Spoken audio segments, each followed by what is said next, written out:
Mga aktibidad sa Pasko Fiesta 2014 sa Davao City nakahanay na. Sila Kapuyan sa detalye. Mga aktibidad sa Annual Pasko Fiesta sa Dakbayan sa Davao nakahanay na. Langkuban kini sa unom ka mga tema, ang Pasko Fiesta sa kahayag, kasadya, kadasig, hudyaka, himaya ug empleyado.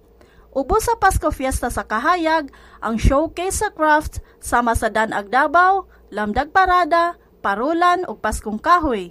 Samtang sa kasadya, ang mga barangay mahimong moapil sa mga contest level, sayawan sa Pasko, panaygon sa Pasko, bituon sa banag-banag, rundal sa yawit, gantig pasalamat, ug Christmas sing-along ni Pulong. Ang mga aktibidad sa kadasig mao ang banda dasig sa Pasko Fiesta, Kuro Pasko, ug 100 Voices in Praise. Samtang ang Pasko Fiesta sa Hudyaka, naglakip sa tugtugan, yugyugan ug pahalipay ni Mayor. Sa laing bahin, ang Pasko Fiesta sa Himaya, naglangkob sa Thanksgiving ceremonies sama sa siyang kakaadlawon ug misa di Dabawenyo. Ug ang Pasko Fiesta sa empleyado nga nag-highlight sa pananghiusa sa mga government employees. Kini si Leia Kapuyan alang sa Sunstar Pilipinas.